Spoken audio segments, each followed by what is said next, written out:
All right, hello everyone, and thank you for tuning in once again to the Black Box Podcast, BBOR, Black Box Online Radio. I did one upload on this channel recently talking about Amanda Knox and the possibility of her being a psychopath or a sociopath.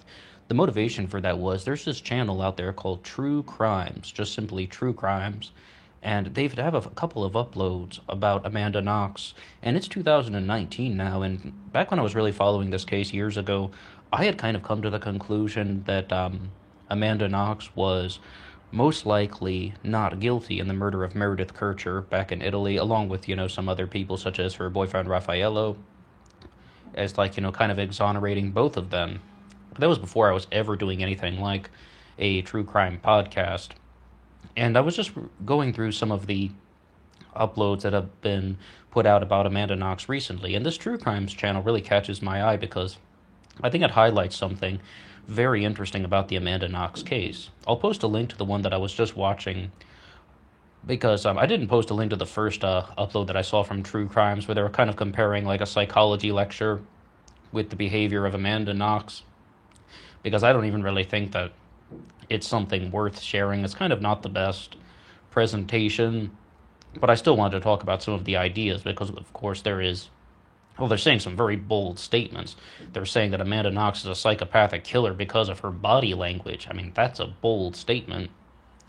Now, the motivation for this one today is they were talking about a TED talk that was given about lie detection. And I mentioned some things in it in my last Amanda Knox upload that I was just, it's like one of those things you watch and it always kind of stays with you. Where they talk, I talk specifically about the thing like anchor points, like someone might be moving their hands and feet too much if they are not telling the truth, and people will try to overcompensate for that. In short, they try to lock their upper body too much because they know that people might be looking for movements. Now, this TED talk I saw on this one about the lie detection, it was it's very, very kind of a good food for thought thing. I don't know how established this is because we always have to bear in mind, it's like I got into a bit of a debate with somebody once about, can body language be a sort of lie detection mechanism? And I was like, you don't always know how focused the person is on the conversation. I mean, somebody might start talking about something and the person who's listening is just thinking about milk. I mean, you don't necessarily know if like every single eyebrow raise or lip movement is directly focused on the exact question. But we always have to bear in mind that there are other subjects going on. There isn't only the murder of Meredith Kercher that Amanda Knox is connected to. We do know, as far as I know by Amanda Knox's own admission, that she lied about Patrick Lumumba being implicated in the crime as well, and he was falsely accused of stuff. He even filed a lawsuit against Amanda Knox, and if I recall, he won that case, but because of certain legal, implications, certain legal issues, Amanda Knox ended up not paying him the money. But the point is, she has been known to be lying in the past, but does that, does this other event necessarily mean that she murdered Meredith Kercher? I mean, I definitely can see, I could say that this thing they posted on True Crimes about kind of comparing the sort of telltale signs of a liar from the TED Talk versus Amanda Knox's behavior. Yeah, okay. I mean, they actually did a much better presentation on this one. It looks very convincing. They talk about some things like she's like raising the corner of her lip at certain times, which is something where it's like you're kind of gloating and kind of acting somewhat victorious, or she's kind of like, they say that she smiles and laughs at awkward times, but I'm very glad that they brought that one up because that was something that we explored as well on this channel with the JonBenet Ramsey case. JonBenet's brother, Burke Ramsey, became a prime suspect in the murder of JonBenet Ramsey, and he did a very famous interview with Dr. Phil. If anyone hasn't seen that already, I would highly recommend watching that, even though, yes, it is Dr. Phil, and I'm sure you're just shaking your head already, but it's like, when it comes to that, I mean, like, he was just, like, smiling and laughing at awkward times during the interview, and Dr. Phil, just said something that, like, I was glad that someone just addressed it, and he's just like, I don't think there's anything to that, I think it's just nervousness. and it's like the thing that I tried to bring up in the last upload about Amanda Knox and the body language and kind of the kind of smiling and laughing at awkward times. I was like trying to say that she's probably had just to do countless interviews about this same subject for years, not to mention spending time in prison for this incident. Could any of these things be sort of the result of just frustration or like just kind of being sick of the subject? And there's also sort of things like when she wrote the memoir Waiting to Be Heard, I mean, the money from that one went to pay her legal fees, so it's like, it's not like, she was profiting from all of these interviews. I mean, she might have profited from some, but most of what she did in the past, like up and prior to 2016, 2017, a lot of that just went to paying off legal fees. I mean, I would recommend everybody read the book Waiting to Be Heard. It's like, I'm not really just sort of saying that like it's one of those things where it just has this kind of just like eye-opening realm of innocence. I actually told you guys in the last upload I did on Amanda Knox that I was thinking that I actually felt kind of like, angry at a few times when I was reading the book because it's like talking about so many things that are just sort of, you're just like, girl, what are you doing, sort of thing. Like, what is wrong with you? But I mean, she was like a 20-year-old girl on a study abroad, and I mean, she was a young woman just making sort of kind of very open choices, for lack of a better term. But the first upload I ever did about Amanda Knox, we were talking about kind of the police and like the media in Italy and how they sort of try to blow the case out of proportion, and they became infatuated with the sort of sexual aspects of the case, and they tried to use that as sort of a guiding force to direct people to kind of come to the conclusion that there was this kind of sex ring going on and Amanda Knox was the ringleader. And I mean, like, the police also were asking intimate questions about, Meredith Kercher and anal sex and trying to see Amanda Knox's yoga moves. And that was kind of the thesis of the first upload I ever did, where I just said that the police and the media couldn't escape their perversions, and that's what created the Amanda Knox narrative that we have today. However, the True Crimes channel that we've been talking about, they're really trying to zone in on some things where they're trying to come to the conclusion that Amanda Knox is a liar, that she is just like a manipulative psychopath, that she is just some sort of cold-blooded killer that deceived everybody. Is that really what happened? Well, I mean, they do have some very nice cherry-picked examples of her, like going along with some of the telltale signs of a liar that match up. Also, the things that we mentioned, the thing about raising the corner of your lip, laughing and gloating at like the wrong times, as well as distancing yourself from the person involved, as opposing to say, I did not kill Meredith. She would say, I did not kill my roommate. Apparently, that's a telltale sign of a liar. And I had seen this TED Talk before, and I've referenced it a handful of times on the channel. But, I mean, of course, we don't memorize things 100%. And I was like, oh, that's actually something quite interesting to hear again. That, like you'll distance yourself from the event, and you will become less personal when they're sort of coming up with some sort of fabricated information. But does that mean that she's a murderer? I mean, I don't think that's any sort of convincing, damning evidence.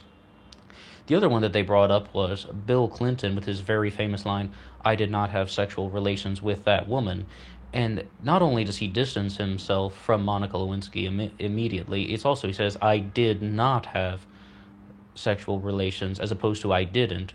And what this TED Talk kind of argues as well is that Amanda Knox does this very frequently. Well, so, I mean, the True Crimes channel says Amanda Knox does it frequently. The first thing to say is that when people are not telling the truth, they use fewer contractions, and they use more just kind of the individual words, I did not, as opposed to I didn't. At the same time, though, does that make somebody a murderer? Because they said I did not versus I didn't, it is not versus it isn't, I am not versus I'm not. I mean, is that really enough to send somebody to jail, to put somebody down as guilty? Overall, though, I would like to find this one thing from, it was a debate website, and I can't even really remember the name of it. It might have been just debates.org or something like that. and they had a debate about the Amanda Knox case. This was all like, forum based, text based, and the person who was arguing for her innocence just had such a more convincing explanation. And I really think that all the forensics in this case really point to Amanda Knox being more likely not guilty as opposed to guilty. And once again, that this narrative that she is, just the kind of murderous leader of a psychopathic sex ring is kind of just a story that sold newspapers in Italy, as well as, very fragmented segments on the TV shows. And that was just kind of it. That's kind of what ballooned into this. But I would say, though, on the one hand, Amanda Knox's personality does her zero favors, and like people are just going to be zoning in on every sort of facial expression that you're making, and they're going to be sort of kind of over analyzing you to the nth degree. However, though, on the other side of the coin, I mentioned though about how I always say that famous line on this channel, being weird is not a crime. And that's, where she was one of the inspirations for me to say that, because we really just have to look at this when we're dealing with true crime. So many times, in so many cases, people are looking at someone's body language, their facial expressions, their tone of voice, and they try to use that as like, that just like the end all, the be all end all of guilt and innocence. And it's like, just because somebody is making a very kind of abnormal facial expression, at a time that you probably wouldn't, that doesn't necessarily mean that they are guilty of a crime.